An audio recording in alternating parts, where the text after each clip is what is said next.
Queridos irmãos e irmãs, nas duas catequeses precedentes, na primeira, mostramos um pouco como se deu a criação do Dia Mundial do Doente. Na anterior, falamos da mensagem do Papa Francisco para o 30º Dia Mundial do Doente. E, concluindo essa série de 3 catequeses, hoje quero partilhar um pouquinho e refletir sobre a solicitude eclesial pelo homem, fazendo um percurso de João Paulo II ao Papa Francisco. Queridos irmãos, a missão da Igreja, enquanto prolonga a missão salvífica de Cristo, é sem dúvida alguma integral, ou seja, abrange o homem na globalidade de suas dimensões. Esta missão, tal como a contempla a carta encíclica Redemptor Hominis de São João Paulo II, abarca seja a dimensão escatológica, seja a dimensão temporal do homem. Interessa-se quer por suas relações com Deus, quer por suas relações com os demais homens. É sensível, seja à esfera da interioridade humana, seja àquela de sua natureza social. Em uma palavra, a específica e prioritária preocupação da Igreja com o destino divino que desde toda a eternidade Deus preparou para o homem não diminui, mas ao contrário, intensifica a sua atenção, a atenção da Igreja a tudo aquilo que incide sobre o destino humano no mundo temporal. Do destino humano no mundo temporal, nada se subtrai à solicitude da Igreja. Eis como diz São João Paulo II, não pode permanecer insensível, a Igreja, a tudo aquilo que serve ao verdadeiro bem do homem, assim como não pode permanecer indiferente àquilo que o ameaça. Eis um aspecto não acidental da missão da Igreja.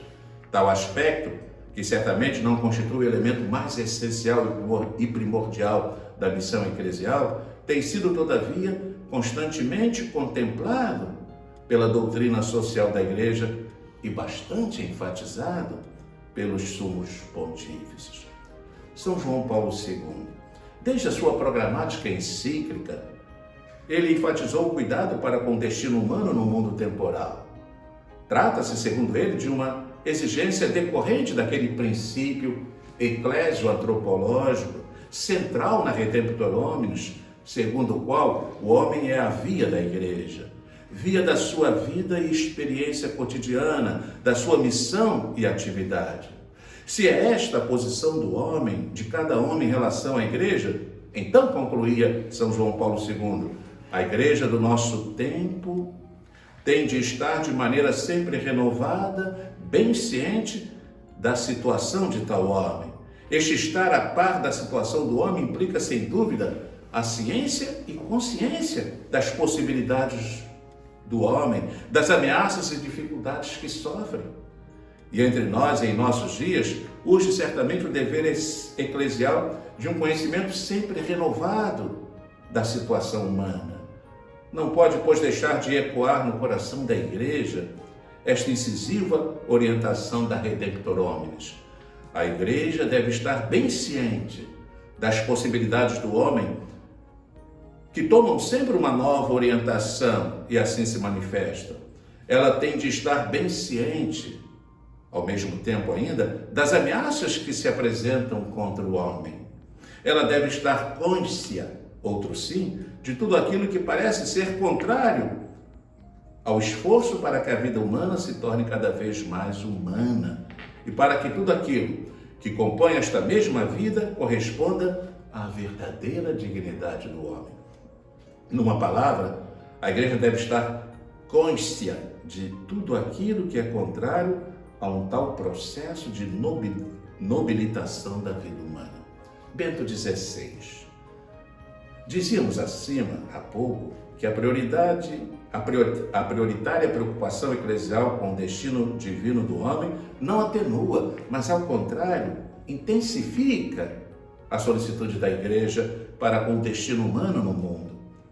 Mas deve-se também afirmar, inversamente, que a solicitude por este destino humano não pode prescindir, para ser verdadeira solicitude eclesial, da preocupação com o destino divino do homem.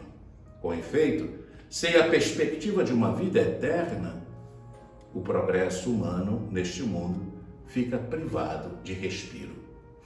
E quanto ao progresso humano neste mundo, Bento XVI recordou-nos em sua magnífica carta encíclica Caritas in Veritate, além de requerer a liberdade, o desenvolvimento humano integral enquanto vocação exige também que se respeite a sua verdade. E remontando a Paulo VI, a vocação ao progresso impele os homens a realizar, conhecer e possuir mais, para ser mais. Mas, e aí está a questão decisiva, o que significa, do ponto de vista do progresso humano e da solicitude eclesial em seu favor, este ser mais? Com o Papa Bento XVI podemos responder: significa a promoção de todos os homens e do homem todo. Paulo VI, como observava Bento XVI, responde à questão do significado do ser mais, indicando a característica essencial do desenvolvimento autêntico. Este deve ser integral, quer dizer, promover todos os homens e o homem todo. O que conta para nós, escrevia Paulo VI, é o homem, cada grupo de homens, até se chegar à humanidade inteira.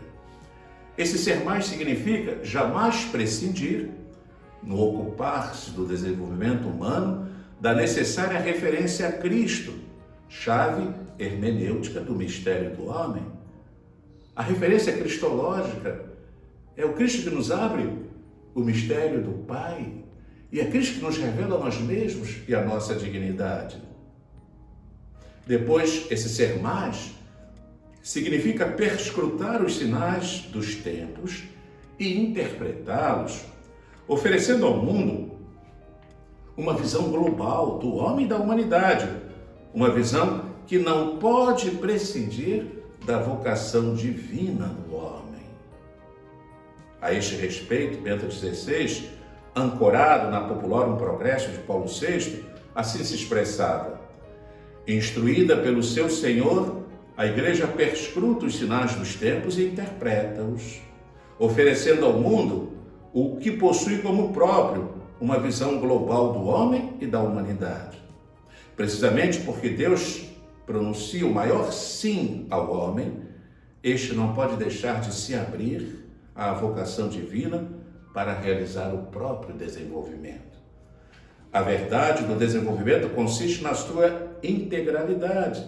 Se não é desenvolvimento do homem todo e de todo o homem, não é verdadeiro desenvolvimento.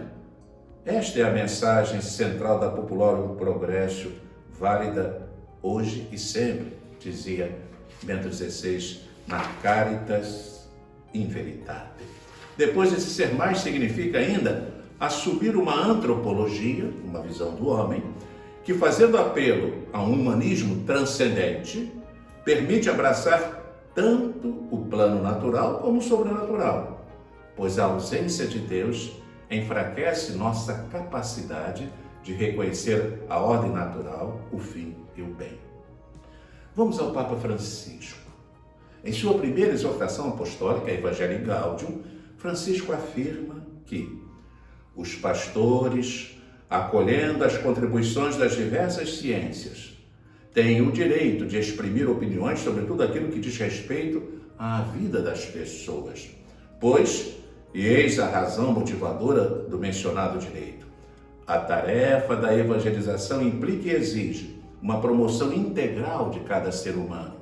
Assim, prossegue o Papa Francisco, já não se pode afirmar que a religião deve limitar-se ao âmbito privado e serve apenas para preparar as almas para o céu. Sabemos que Deus deseja a felicidade dos seus filhos também nesta terra, embora estejam chamados à plenitude eterna, porque Ele criou todas as coisas para nosso usufruto, para que todos possam usufruir delas. Por isso, citando João Paulo II, em sua exortação apostólica pós-sinodal Ecclesia in America, Francisco conclui: a conversão cristã exige rever especialmente tudo que diz respeito à ordem social e consecução do bem comum.